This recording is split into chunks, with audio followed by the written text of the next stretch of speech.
This is Henos' Sport, bringing you that heat and that far. All right, y'all. My last video before I take off, man. Shannon Sharpe. LeShannon Sharpe. I'm glad Skip Bayless put this man on notice, dog. Because this dude right here, man, he's sounding like Damon Jones. They acting as if LeBron James, of all people, had a groin injury. A groin injury, the way he was playing in that game, come on. Well, I think it was a bruised ego from the fact that Patrick Beverley locked him down.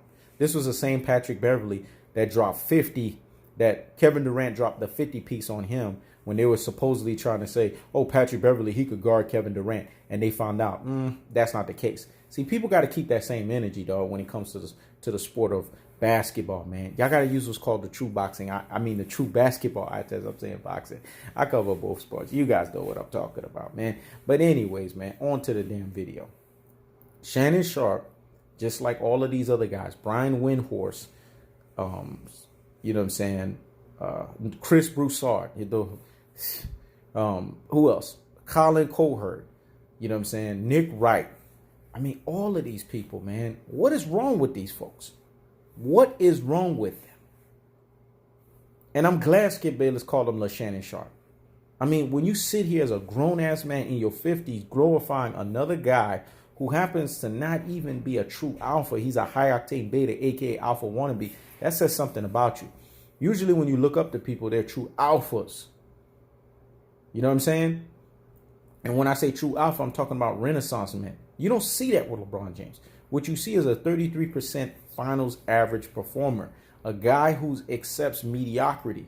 Anyone that roots for LeBron James accepts a consistency of mediocrity. Let me say it again. Anyone that roots for LeBron James accepts a consistency of mediocrity. This means they give 33% effort in their life. That's why they respect the LeBron James, because he only gives you 33% effort. This is what's synonymous with him. It's like a girlfriend, you know what I'm saying, that he can't break up with. That girlfriend is 33%. LeBron James is doing everything that he can to try to break up with her, but he can't.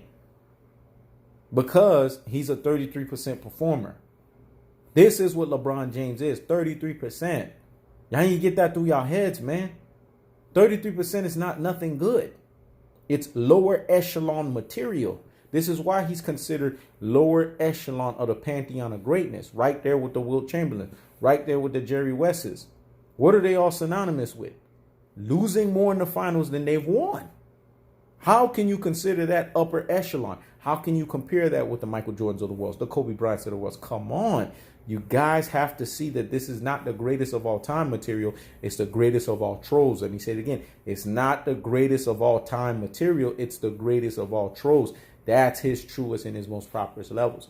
And what LeShannon Sharpe is doing is just shedding the light on how a lot of LeBron James fans view basketball. They view it in a very blinding lens. Let me say it again. They view it in a very blinding lens. That's what their truest and their most prosperous levels is. They can't help it. They cannot help it. You know why? Because they are LeBron. And LeBron James is the LeBron leading the blind. Let me say it again. He's the LeBron leading the blind. And LeShannon Sharpe is one of those people that's pushing this propaganda. LeBron James has not been the best basketball player since 2013. After that season was done, that was it. Once Kawhi Leonard won that NBA Finals MVP, that was it. From that point on, it was over. It was him and the Kevin Durant show, man. And Stephen Curry had a little bit of sprinklings here and there. So how's LeBron James the best player? This is what don't make no sense. All he had to do is make the public proclamation and give the damn team up to Kawhi Leonard, and they would have been over. He would have been able to deliver the goods, but nah, he couldn't do that. See, that's what y'all fools got to understand when it comes to the game of basketball, man. Y'all got to use the true basketball eye test. People don't do that no more. They just go by what they think is great. I'm sorry to say that. 17 years of pumping a narrative, pumping the stat padding, beguiling you, bamboozling you, and betwixting you. It can't help any situation but help you guys.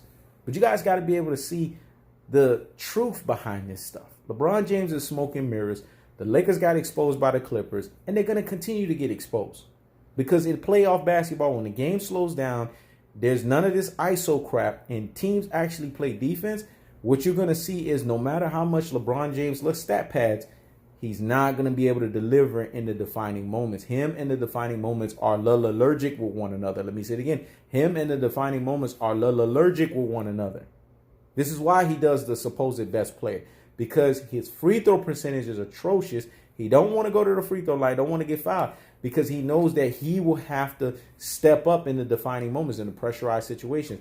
And like I told you, him and pressure, they're not best friends. They pressure versus pipes with this guy. Him and pressure are allergic with one another. He can't stand pressure. He can't stand being in the kitchen. It's too hot for him. And you guys got to see this for what it is. So salutes to Skip Bayless for calling Shannon Sharpe LeShannon Sharpe. This is He Knows the Sport. Checking out.